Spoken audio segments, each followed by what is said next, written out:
Medico Priyanka ఆరోగ్య పరిస్థితి మరింత విషమంగా ఉంది. సికింద్రాబాద్ కిమ్స్ ఐసీయూలో వెంటిలేటర్ పై ఆమెకు చికిత్స అందిస్తున్నారు. 6 రోజులుగా మృత్యువుతో పోరాడుతోంది ప్రియాంక. ఈ నెల 3న రాజమండ్రిలో జరిగిన హిట్ అండ్ రన్ ఘటనలో ప్రియాంకకు తీవ్ర గాయాలయ్యాయి. స్కూటర్ పై వెళ్తున్న మెడికోలు ప్రియాంక ఉమేష్ ను కారుతో ఢీకొట్టారు. కారు నడిపిన దస్వంత్ ఆండ్రూ జోసెఫ్ అరెస్టు చేసిన పోలీసులు కోర్టులో హాజరుపరిచారు. దస్వంత్ ఆండ్రూ జోసెఫ్లకు 14 రోజుల రిమాండ్ విధించారు మెజిస్ట్రేట్. దీంతో దస్వంత్ జోసెఫ్లను రాజమండ్రి సెంట్రల్ జైలుకు తరలించారు పోలీసులు.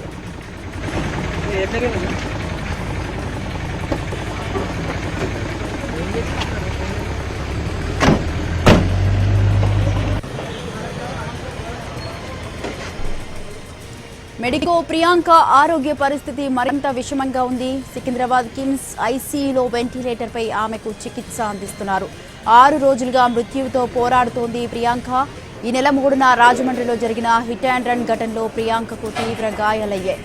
స్కూటర్ పై వెళ్తున్న మెడికోలు ప్రియాంక ఉమేష్ ను కారుతో ఢీకొట్టారు. కారు నడిపిన దస్వంత్ ఆండ్రూ జోసెఫ్ అరెస్టు చేశారు పోలీసులు కోర్టులో హాజరుపరిచారు. దస్వంత్ ఆండ్రూ జోసెఫ్లకు 14 రోజుల రిమాండ్ విధించారు మెజిస్ట్రేట్.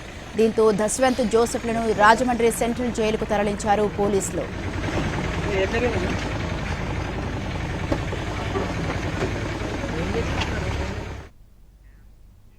మెడికో ప్రియాంక స్కూటీని ఢీకొట్టిన నిందితులను కఠినంగా శిక్షించాలన్నారు ఆమె తండ్రి. 2 సార్లు కారుతో ఢీకొట్టి తలపై నుంచి కారును పోనిచ్చారన్నారు. రాక్షసంగా ప్రవర్తించారంటూ ఆవేదన వ్యక్తం చేశారు. ఎదుటి వాళ్లకు కుటుంబం ఉంటుందన్న సంగతి మర్చిపోయి ఈ యాక్సిడెంట్ కు పాల్పడ్డారన్న ప్రియాంక తండ్రితో మా ప్రతినిధి రవి ఫేస్ టు ఫేస్. మనతో పాటు మెడికో ప్రియాంక ఫాదర్ ఉన్నారు. సార్, ఎలా ఉంది సార్ కండిషన్? కొద్దిసేపు క్రితమే హెల్త్ బులెటిన్ రిలీజ్ చేశారు, అత్యంత విషమంగా ఉంది అని చెప్పి చెప్తా ఉన్నారు. అవును సార్, పరిస్థితి అయితే చాలా క్రిటికల్గా ఉంది సార్, అదే చెప్తున్నారు. ఇప్పుడు కూడా లోపలికి వెళ్ళి వచ్చారు సార్ ఐసీయూలకి. చాలా దారుణంగా ఉంది సార్ పరిస్థితి అయితే. హోప్స్ ఏమి లేవంటున్నారు సార్. బయటకు వెళ్ళినటువంటి ఆమెకు వెనక ఒక 2 తాగుబోతులు వాళ్ళకు ఉండేటటువంటి ఆవేశాన్ని వీళ్ళపైన ప్రదర్శించారు. అనవసరంగా ఒకరు బలయ్యేటటువంటి పరిస్థితి వచ్చింది. దీనిపై ఏమంటారు సార్? అదే జరిగింది సార్ ఇక్కడ. ఇప్పుడు యాక్సిడెంట్ అనడానికి వేగంగా లేరు, గేటు దగ్గర ఆగి ఉన్నారు. ఆగి ఉన్న వాళ్ళని ఒకసారి హిట్ చేసి మళ్ళీ వెనక్కి వెళ్ళి మళ్ళీ వాళ్ళని హిట్ చేసి తల మీద ఎక్కించుకొని పోవడం అనే దాన్ని ఏమంటారు సార్? ఇది రాక్షసత్వం కాదా? దుర్మార్గం కాదా సార్? అవతల ఎదుటి వాళ్ళ జీవితాలు ఇంత నాశనం చేయటము, వాళ్ళకి ఒక లైఫ్ ఉంటుంది అనేది గుర్తుకు రాలేదా సార్? వాళ్ళకి తాగితే ఇట్లా చేయమంటారా సార్? వాళ్ళు చాలా దుర్మార్గంగా ప్రవర్తించినారు సార్. చనిపోతారని తెలియదా సార్? మళ్ళీ హిట్ చేసి మళ్ళీ వెనక్కి వచ్చి మళ్ళీ బలవంతంగా మీద ఎక్కించుకొని పోతే ఎంత దుర్మార్గం సార్ ఇది. మాకు ఇంత దుఃఖాన్ని మిగిలిస్తుందని చెప్పి మా అమ్మాయి ఈ రకంగా ఇదైపోతుందని మేము ఎప్పుడు అనుకోలేదు సార్.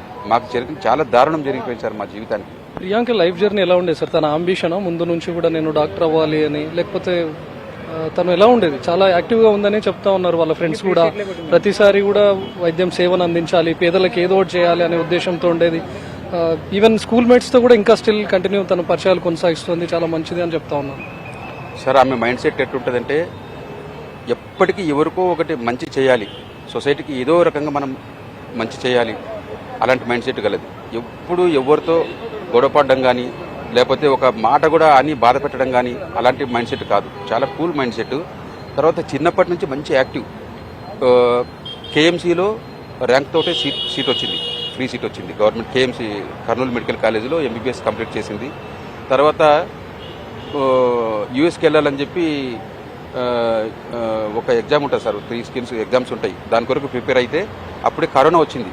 కరోనా తర్వాత అక్కడ సిచ్యువేషన్ బ్యాడ్ ఉందని చెప్పి యూఎస్ కూడా వద్దనుకొని ఇక్కడే మళ్ళీ ప్రిపేర్ అయ్యి ఇక్కడ సీటు వచ్చేలాగా కష్టపడి చదువుకొని జిఎస్ఎల్ మెడికల్ కాలేజీలో డెర్మటాలజీ తీసుకొని ఇప్పుడు చదువుతుంది సార్. సార్, నిన్న మొన్నటి వరకు ఒక తండ్రిగా చాలా గర్వపడిన మీరు ఈరోజు జీవితాంతం శోకపడే పరిస్థితి ఆ ఇద్దరి వల్ల వచ్చింది. దీన్ని ఎలా జీర్ణించుకోలేరు కదా సార్? సార్, యాక్చువల్గా ఒక తండ్రిగా నేను లేను సార్, చచ్చిపోయినా. నాకు 3 కూతుర్లు సార్. ఈ అమ్మాయి పెద్దమ్మాయి డాక్టర్ సార్. ఈమె మీద నాకు చాలా గొప్ప హోప్స్ ఉండేవి. ఎందుకంటే మా కుటుంబంలో డాక్టర్లు ఎవరు లేరు, ఈమెనే మొదటి డాక్టర్. ఈమె మీద గొప్ప హోప్స్ పెట్టుకున్నాం. అన్ని రకాలుగా ఆమెకు ఏర్పాటు చేస్తూ మాకు ఎన్ని కష్టాలున్నా ఆమె కొరకు, ఆమె చదువుల కొరకు మేము ఏర్పాటు చేసి ఆమెను చదివించుకుంటూ పోయినాము. ఆమె కూడా మంచి మెరిట్తో చదువుకుంటుంది. చిన్నప్పటి నుంచి మంచి హుషారుగా ఉండేది అమ్మాయి. అయితే ఇలాంటి సంఘటన జరగడం చాలా దారుణము. మా జీవితానికి తీరని లోటు సార్. ఇంతటి కడుపుకోత, తల్లిదండ్రులకు ఇంత బాధ, ఒక పిల్లలు చనిపోతే ఎంత ఉంటుందో నేను ఇప్పుడు ఎక్స్పీరియన్స్ చేస్తున్నా సార్. ఇంతకంటే నరకము నాకు తెలిసి ఏముండదు అనుకుంటున్నా సార్. బతుకున్నానంటే ఇంకా 2 పిల్లలు ఉన్నారు, వాళ్ళ కొరకు బతుకున్నాను సార్. అది సార్. ఎంతో ఉన్నత ఆశయాలతో డాక్టర్ అవ్వాలని కలలు కంటున్నటువంటి ప్రియాంక ఈరోజు 2 తాగుబోతుల ఆవేశానికి బలైపోయింది. తనను ఇలాంటి కండిషన్లో చూస్తూ కేవలం నేను సజీవంగా మాత్రమే బతుకున్నాను, నేను ఎప్పుడో చనిపోయాను, నాకున్నటువంటి 2 కూతుర్ల కోసమే నేను ఈరోజు ఇంకా బతుకుండాల్సి వస్తుంది తప్ప నా కూతుర్ని ఇలాంటి పరిస్థితుల్లో చూసుకోలేకపోతున్నానని చెప్పి ఆవేదన చెందుతున్నాడు ప్రియాంక తండ్రి. సో ఈ ఘటన ఇప్పటికీ కనువిప్పు కావాలి.